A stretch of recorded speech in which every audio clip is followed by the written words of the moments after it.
തെറ്റുകളിൽ നിന്നാണ് നമ്മൾ പല കാര്യങ്ങളും പഠിച്ചെടുക്കുന്നത് അല്ലേ? ആ ഒരു കാര്യം എൻ്റെ കുട്ടികൾക്ക് ഇപ്പോൾ കറക്റ്റായിട്ട് മനസ്സിലായിട്ടുണ്ടാകും. കാരണം ഈ ഒരു വർഷം സ്റ്റാർട്ടിങ്ങിൽ നമ്മൾ എന്തൊക്കെയായിരുന്നു വിചാരിച്ചിരുന്നത്? ഈ വർഷം നമ്മൾ അടിപൊളിയായിട്ട് പഠിക്കുന്നു, എല്ലാ ദിവസവും കറക്റ്റായിട്ട് ഓർഡറായിട്ട് നമ്മൾ പഠിക്കുന്നു, അവസാനം ആകുന്ന സമയത്ത് നമ്മൾ കൂളായിട്ട് എക്സാം എഴുതുന്നു. ഇതൊക്കെയായിരുന്നു നമ്മുടെ സ്വപ്നം അല്ലേ സ്റ്റാർട്ടിങ്ങിൽ? പക്ഷേ അതേപോലെയൊക്കെയാണോ ഈ അവസാന നിമിഷത്തിൽ നടന്നത്? അല്ലാതെ നിങ്ങൾക്കും അറിയാം, മിസ്സിനും അറിയാം. കാരണം നമ്മുടെ അവസാനമായപ്പോൾ എക്സാമിന് നമുക്ക് കുറേ ചാപ്റ്റേഴ്സ് ഒന്നും പഠിച്ചു കഴിഞ്ഞിട്ടില്ല. അപ്പം അതുകൊണ്ട് ഭയങ്കര ടെൻഷനാകുന്നു, നല്ലോണം ഉറക്കമൊന്നും ഇല്ലാതെ നമ്മൾ കുറേ നേരം ഇരുന്ന് പഠിക്കുന്നു. പരീക്ഷയുടെ തലേ ദിവസമൊക്കെ ടെൻഷനായിട്ട് മാത്രമല്ല, നമുക്ക് ഈ പരീക്ഷ എഴുതുന്ന സമയത്ത് നമുക്ക് പല കാര്യങ്ങളും പഠിച്ചതാണെങ്കിൽ കൂടി നമുക്ക് ഓർമ്മ കിട്ടുന്നില്ല. അങ്ങനെ തുടങ്ങി പല പ്രശ്നങ്ങളായിരുന്നു അല്ലേ? അപ്പോൾ ലാസ്റ്റ് നമുക്ക് പഠിപ്പിനോടുള്ള ആ ഒരു ഇഷ്ടം തന്നെ ചിലപ്പോൾ നമുക്ക് പോകാനും ചാൻസ് ഉണ്ട്. അപ്പോൾ അതുകൊണ്ട് തന്നെ നമുക്ക് ഇത്തരത്തിലുള്ള പ്രശ്നങ്ങൾ അല്ലെങ്കിൽ ഇത്തരത്തിലുള്ള മിസ്റ്റേക്കുകൾ ഇനി നമുക്ക് ഉണ്ടാവാതെ ശ്രദ്ധിക്കുകയാണ് നമ്മളിപ്പോൾ വേണ്ടത്. അതായത് ഇപ്പം നമുക്ക് ഈ ഒരു വർഷം ഉണ്ടായ മിസ്റ്റേക്കിൽ നിന്ന് നമ്മൾ പഠിക്കണം. അതിൽ നിന്നും ആ മിസ്റ്റേക്കുകളൊക്കെ മാറ്റിയിട്ട് അല്ലെങ്കിൽ അത് റെക്ടിഫൈ ചെയ്തിട്ട് വേണം അടുത്ത വർഷം നമ്മൾ പഠിക്കാനായിട്ട് അല്ലേ? അപ്പോൾ എന്നിരുന്നാൽ മാത്രമേ നമ്മുടെ ഈ ഒരു ലൈഫ് മൊത്തത്തിൽ നമുക്ക് നല്ല കളർഫുൾ ആകുകയുള്ളൂ. മാത്രമല്ല, ഇപ്പം നിങ്ങൾ ഇനി മുതൽ കറക്റ്റായിട്ട് നല്ല ഓർഡറായിട്ട് പഠിക്കുകയാണ് എന്നുണ്ടെങ്കിൽ അടുത്ത വർഷം മാത്രമല്ല അതിനപ്പുറത്ത് അതായത് നിങ്ങളുടെ ലൈഫ് ലോങ് നിങ്ങൾക്ക് ഫുള്ള് സെറ്റായിരിക്കും. ഒരു കുഴപ്പമില്ലാതെ കറക്റ്റായിട്ട് എല്ലാ കാര്യങ്ങളും നിങ്ങൾക്ക് ചെയ്യാനായിട്ട് സാധിക്കും. ഓക്കെ, അപ്പോൾ അതിന് നിങ്ങൾ റെഡിയാണ് എന്നുണ്ടെങ്കിൽ നിങ്ങൾ അനുഭവിക്കുന്ന അല്ലെങ്കിൽ നിങ്ങൾ ഇതുവരെ ഫേസ് ചെയ്തിട്ടുള്ള കുറച്ച് പ്രോബ്ലംസും അതിനുള്ള കുറച്ച് സൊല്യൂഷൻസ് ആണ് മിസ്സിന് പറഞ്ഞുതരാൻ പോകുന്നത്. അതിൽ ഒന്നാമത്തെ പ്രോബ്ലം എന്ന് പറയുന്നത് പഠിക്കാനൊരു മൂഡില്ല എന്നുള്ളതാണ് അല്ലേ? അതായത് നമുക്ക് പഠിക്കണം തോന്നും, പക്ഷെ അങ്ങ് ഇരിക്കാൻ വയ്യ അല്ലേ? അതിന് നമുക്ക് ഇൻട്രസ്റ്റ് ആയിട്ടുള്ള ഒരു കാര്യമില്ല. ഇപ്പം നമുക്കിപ്പോൾ എന്തെങ്കിലും ഗെയിം കളിക്കാനാണെങ്കിലും അല്ലെങ്കിൽ സിനിമ കാണാനാണെങ്കിലും നമുക്ക് ഭയങ്കര ഇൻട്രസ്റ്റ് ആണ്. പക്ഷെ ആ ഒരു ഇൻട്രസ്റ്റ് നമുക്ക് പഠിക്കുന്ന കാര്യത്തിൽ അങ്ങോട്ട് വരുന്നില്ല അല്ലേ? അപ്പോൾ ആ ഒരു പ്രോബ്ലം നമുക്ക് സോൾവ് ചെയ്യാൻ ഇപ്പോൾ എന്താ ചെയ്യാൻ പറ്റുക? നിങ്ങൾക്ക് നല്ല അടിപൊളി വീഡിയോസും പിന്നെ അതേപോലെ തന്നെ കുറേ എക്സ്പെരിമെൻറ്റ്സ് ഒക്കെ ചെയ്തിട്ട് പഠിക്കുകയാണെന്നുണ്ടെങ്കിൽ എല്ലാ കാര്യങ്ങളും നമുക്ക് പെട്ടെന്ന് മനസ്സിലാക്കി എടുക്കാൻ പറ്റും അല്ലേ? അപ്പോൾ അങ്ങനെ എൻ്റെ കുട്ടികൾക്ക് നമ്മുടെ ടീച്ചേഴ്സ് നിങ്ങൾക്ക് ഫുള്ള് സെറ്റാക്കി തരും. അതും അടിപൊളിയായിട്ട് വീഡിയോസൊക്കെ കാണിച്ച് തന്നിട്ട് പഠിപ്പിച്ച് തരും. അതേപോലെ തന്നെ നല്ല എൻ്റർടൈനിങ് ആയിട്ടുള്ള ക്ലാസ്സസ് ആയിരിക്കും. നിറയെ എക്സ്പെരിമെൻറ്റ്സ് ഒക്കെ ചെയ്ത് അതേപോലെ തന്നെ നമുക്ക് ഈ കുറേ കാര്യങ്ങൾ നമ്മൾ പഠിക്കുന്ന കാര്യങ്ങൾ നമുക്ക് ഓർമ്മയിൽ നിൽക്കാനായിട്ട് നമുക്ക് കുറച്ച് കോഡുകളൊക്കെ വേണം അല്ലേ? നമുക്ക് നല്ല രസകരമായിട്ടുള്ള കോഡുകളിലൂടെയൊക്കെ പഠിക്കുകയാണെന്നുണ്ടെങ്കിൽ നമുക്ക് പഠിച്ച കാര്യങ്ങൾ ഒരിക്കലും മറന്നു പോവില്ല. അടിപൊളിയായിട്ട് നമുക്ക് സെറ്റായിട്ട് നല്ല ഇൻട്രസ്റ്റോടെ കൂടെ പഠിക്കാൻ പറ്റില്ലേ? അപ്പോൾ അങ്ങനെ നിങ്ങൾ ഇരുത്തി അടിപൊളിയായിട്ട് പഠിക്കുന്ന തരത്തിലുള്ള സിമ്പിളായിട്ടുള്ള ക്ലാസ്സസ് ആയിരിക്കും നിങ്ങൾക്ക് കിട്ടാൻ പോകുന്നത്. ഓക്കെ, ഇനി രണ്ടാമത്തെ പ്രോബ്ലം എന്ന് പറഞ്ഞു കഴിഞ്ഞാൽ എങ്ങനെ തുടങ്ങണം, ഓരോ ദിവസവും എന്തൊക്കെയാണ് പഠിക്കേണ്ടത്, ഒന്നും നമുക്ക് കറക്റ്റായിട്ട് ഒരു പ്ലാനിങ്ങും ഇല്ല അല്ലേ? നമുക്കറിയാം, പ്ലാനിങ് ഇല്ലാതെ നമ്മൾ ചെയ്യുന്നതാണ് ഏറ്റവും പ്രധാനപ്പെട്ട ഒരു മിസ്റ്റേക്ക് എന്ന് പറയുന്നത്.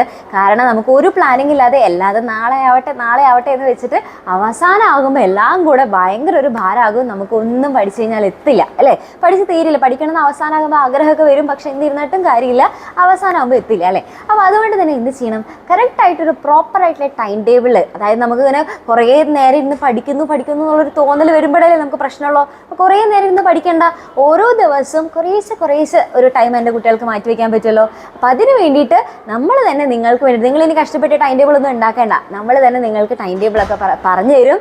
ഓരോ ദിവസവും കംപ്ലീറ്റ് ഒരു ചാപ്റ്റർ ഒന്നും ആദ്യം തന്നെ പഠിക്കൊന്നും വേണ്ട. അപ്പോൾ നിങ്ങൾക്ക് നമ്മൾ പറഞ്ഞു തരും ഇത്ര മുതൽ ഇത്ര പോർഷൻ വരെ പഠിക്കും. അതായത് നിങ്ങൾക്ക് അതിനനുസരിച്ച് ക്ലാസ്സസ് ഒക്കെ പ്രൊവൈഡ് ചെയ്ത് തരും. അതായത് നിങ്ങൾക്കിപ്പോൾ കംപ്ലീറ്റ് ആയിട്ട് ഒരു വലിയ ചാപ്റ്റർ ഉണ്ടാവില്ലേ, ആ ഒരു വലിയ ചാപ്റ്ററിനെ നമ്മൾ ഇതേപോലെ സിമ്പിൾ കുട്ടി ടോപ്പിക്കുകളാക്കി മാറ്റിയിട്ടുണ്ട്.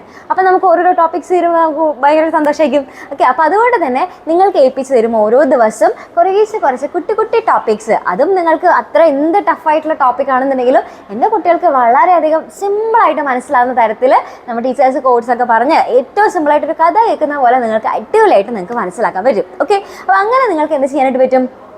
ഓരോ ദിവസവും നമ്മൾ കറക്റ്റായിട്ട് പ്രോപ്പറായിട്ട് ടൈം ടേബിൾ തരും. ആദ്യം മുതൽ അവസാനം വരെ ഒരു കംപ്ലീറ്റ് സെറ്റ്, അതായത് നമ്മൾ ഒരു വർഷം മൊത്തമുള്ള പ്ലാനിങ് എൻ്റെ കുട്ടികൾക്ക് ഉണ്ടായിരിക്കും. കറക്റ്റായിട്ട് ഓർഡറായിട്ട് നിങ്ങൾക്ക് പഠിച്ചു പോകാൻ പറ്റും. ഓക്കെ, അപ്പോൾ ഈ അവസാനമുള്ള ആ ഒരു ടെൻഷൻ അടിക്കലും പിന്നെ അതേപോലെ തന്നെ മൊത്തത്തിലെല്ലാം കൂടെ ഭാരമായിട്ട് വരുന്ന പ്രശ്നം ഉണ്ടാവില്ല. ഇനി മൂന്നാമത്തെ പ്രശ്നം എന്താണെന്ന് വെച്ച് കഴിഞ്ഞാൽ നോട്ട് ഉണ്ടാക്കൽ കുറച്ച് സീനാണ് മിസ്സേ. അതായത് നമ്മളിപ്പോൾ കഷ്ടപ്പെട്ടിട്ട് ക്ലാസ് കാണുന്നു, നോട്ട് എഴുതുന്നു, നോട്ട് ഉണ്ടാക്കുന്നു, അതിന് കുറേ സമയം പോകുന്നുണ്ട് അല്ലേ?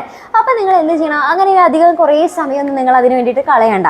നിങ്ങൾ ജസ്റ്റ് ക്ലാസ് കാണുമ്പോൾ അതിലുള്ള കീ പോയിന്റ്സുകൾ ഉണ്ടാവുമല്ലോ. അതായത് നമ്മളിപ്പോൾ ക്ലാസ് കാണുന്ന സമയത്ത് നമുക്ക് ലെക്ചർ നോട്ട്സ് ആയിട്ട് നിങ്ങൾക്ക് എഴുതിയെടുക്കാം. ജസ്റ്റ് ഒരു നോട്ട് എടുക്കുന്നു, നിങ്ങൾ റഫായിട്ട് ലെക്ചർ നോട്ടായിട്ട് ഫുള്ള് കംപ്ലീറ്റ് ഡീറ്റെയിൽസ് ഒന്നും എഴുതിയെടുക്കേണ്ട ആവശ്യമൊന്നുമില്ല. ജസ്റ്റ് കീ പോയിന്റുകൾ മാത്രം നിങ്ങൾ എഴുതിയെടുക്കാം. ഓക്കെ, അത് നിങ്ങൾക്ക് എക്സാമിൻ്റെ തലേദിവസമൊക്കെ നല്ലോണം യൂസ്ഫുൾ ആയിരിക്കും. ആയിരിക്കും. അത് കൂടാതെ നിങ്ങൾക്ക് നോട്ട് വേണം അല്ലേ? അപ്പോൾ നോട്ട് നിങ്ങൾ കഷ്ടപ്പെട്ട് ഇരുന്ന് എഴുതി ഉണ്ടാക്കി കുറേ സമയമൊന്നും കളയേണ്ട ആവശ്യമില്ല. നോട്ട് കംപ്ലീറ്റ് ആയിട്ട് നമ്മുടെ എക്സാമിൻ്റെ ഫാമിലി തന്നെ നിങ്ങൾക്ക് തരും. അതായത് നിങ്ങൾ പഠിപ്പിക്കുന്ന ഓരോ നോട്ട് ഉണ്ടല്ലോ, അതായത് ഏറ്റവും സിംപ്ലിഫൈഡ് ആയിട്ടുള്ള നോട്ടായിരിക്കും. അതിലെല്ലാ പോയിന്റ്സ് നിങ്ങൾക്ക് ആവശ്യമുള്ള എല്ലാ കാര്യങ്ങളും അതിൽ അടങ്ങിയിട്ടുണ്ടാവും. അത് എൻ്റെ കുട്ടികൾക്ക് അടിപൊളിയായിട്ട് കിട്ടുന്നതായിരിക്കും. നിങ്ങളുടെ മുൻ വർഷങ്ങളിൽ പഠിച്ചു പോയ നമ്മുടെ കുട്ടികളോടൊക്കെ ചോദിച്ചു കഴിഞ്ഞാൽ നിങ്ങൾക്ക് മനസ്സിലാകാനായിട്ട് പറ്റും.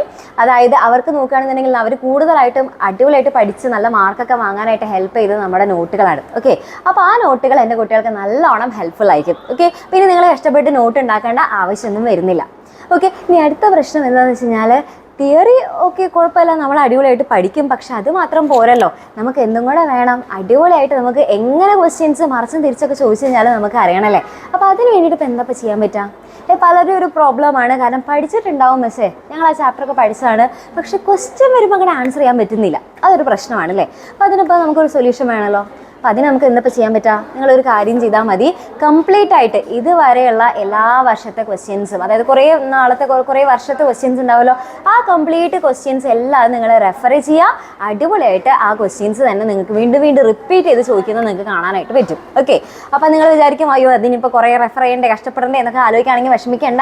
എല്ലാ കംപ്ലീറ്റ് സെറ്റ് ഓഫ് ക്വസ്റ്റ്യൻസും, അതായത് കുറേ കുറേ വർഷങ്ങൾ മുതലുള്ള ക്വസ്റ്റ്യൻ പേപ്പേഴ്സ് എല്ലാതും എൻ്റെ കുട്ടികൾക്ക് നമ്മുടെ പ്രീവിയസ് ഇയർ ക്വസ്റ്റ്യൻസ് ഒരു വീഡിയോ തന്നെയായിട്ട് നിങ്ങൾക്ക് സെപ്പറേറ്റ് ആയിട്ട് പറഞ്ഞു തരുന്നതായിരിക്കും. അപ്പോൾ എല്ലാ പ്രീവിയസ് ഇയർ ക്വസ്റ്റ്യൻസും എൻ്റെ കുട്ടികൾക്ക് കിട്ടുന്നതായിരിക്കും.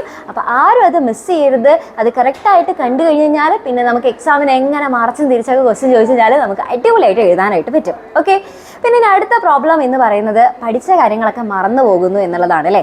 നമ്മൾ പഠിക്കാനൊക്കെ ഇരിക്കും, പക്ഷെ എന്നിരുന്നാലും പഠിച്ച കാര്യങ്ങൾ എന്ത് ചെയ്യുന്നു? മറന്നു പോകുന്നു. അപ്പോൾ ഇതുവരെ പഠിച്ച കാര്യങ്ങളൊക്കെ നമുക്ക് ഓർമ്മയിൽ നിൽക്കാനായിട്ട് ഇപ്പോൾ എന്താ ചെയ്യാൻ പറ്റുക? ഓരോ ചാപ്റ്റർ കഴിയുമ്പോൾ നമുക്ക് അതിൻ്റെ എക്സാം അങ്ങ് നടത്തിയാൽ മതി. ഓരോ ചാപ്റ്റർ കഴിയുന്നു, അതിൻ്റെ എക്സാം നടത്തുന്നു. അപ്പോൾ നമ്മൾ എന്ത് ചെയ്യും? ആ ചാപ്റ്ററിൽ നമ്മൾ എന്തൊക്കെ കാര്യങ്ങളാണ് പഠിച്ചത് അത് നമുക്ക് കറക്റ്റായിട്ട് ഓർമ്മ വരും. അതിനുശേഷം നമ്മൾ എന്ത് ചെയ്താൽ മതി? അതിനുശേഷം നമുക്ക് എക്സാം ആകുന്നതിന് മുന്നേ തന്നെ നമ്മൾ ഇതുവരെ പഠിച്ച എല്ലാ കാര്യങ്ങളും ഒന്ന് റിവൈസ് ചെയ്താൽ മതി അല്ലേ. അപ്പോൾ പിന്നെ ഒരു ടെൻഷൻ ഇല്ലാതെ കൂളായിട്ട് എൻ്റെ കുട്ടികൾക്ക് എക്സാം ഹാളിലേക്ക് പോകാനായിട്ട് പറ്റും. അപ്പോൾ മക്കളെ, മിസ് ഇപ്പോൾ കുറച്ച് നിങ്ങൾ ഫേസ് ചെയ്യുന്ന കുറച്ച് പ്രോബ്ലംസ് ഒക്കെ പറഞ്ഞു തന്നു അല്ലേ. അപ്പോൾ ഈ പ്രോബ്ലംസ് ഒക്കെ നമുക്ക് മാറ്റിയെടുക്കണ്ടേ? അതിനുള്ളൊരു സൊല്യൂഷൻ നമുക്ക് കാണാം അല്ലേ. അപ്പോൾ ഈ സൊല്യൂഷൻസ് ഒക്കെ നിങ്ങൾക്ക് കറക്റ്റായിട്ട് കിട്ടണം. അതേപോലെ തന്നെ നിങ്ങൾക്ക് ഈ വർഷത്തെ പോലെയുള്ള അടുത്ത വർഷം നമുക്ക് നല്ല മാർക്ക് തന്നെ നല്ല മക്കളായിട്ട് പഠിച്ച് കൂളായിട്ട് നമുക്ക് എക്സാം ഹാളിൽ പോകുന്നു, കൂളായിട്ട് എക്സാം എഴുതുന്നു, സൂപ്പറായിട്ട് നല്ല മാർക്ക് വാങ്ങുന്നു. അത് നമുക്ക് കിട്ടണ്ടേ? അതാണ് നമ്മുടെ സ്വപ്നം എന്ന് പറയുന്നത് അല്ലേ. അപ്പോൾ അതിന് വേണ്ടിയിട്ട് നിങ്ങൾ ആഗ്രഹിക്കുന്നവരാണ് എന്നുണ്ടെങ്കിൽ നിങ്ങൾക്ക് വേണ്ടിയിട്ടുള്ളതാണ് നമ്മുടെ 6ാം ക്ലാസ്സിലെ ബാച്ച് എന്ന് പറയുന്നത്. അപ്പോൾ 6ാം ക്ലാസ്സിലെ ബാച്ചിലേക്ക് നിങ്ങൾക്ക് ഇപ്പോൾ തന്നെ അഡ്മിഷൻ എടുക്കാനായിട്ട് സാധിക്കും. അപ്പോൾ ആരും ഈ ഒരു ഓപ്പർച്യൂണിറ്റി മിസ് ചെയ്യരുത്. അപ്പോൾ നിങ്ങൾക്ക് ഈ ഒരു ക്ലാസ്സിലേക്ക് നിങ്ങൾക്ക് അഡ്മിഷൻ എടുക്കണം എന്നാണെന്നുണ്ടെങ്കിൽ ഇവിടെ താഴെ കാണുന്ന നമ്പറിൽ ജസ്റ്റ് ഒരു ഹായ് മെസ്സേജ് അയച്ചാൽ മാത്രം മതി. അപ്പോൾ എൻ്റെ കുട്ടികൾക്ക് അടിപൊളിയായിട്ട് പഠിക്കാനും സാധിക്കും, ഫുൾ മാർക്ക് സെറ്റായിട്ട് വാങ്ങാനും പറ്റും.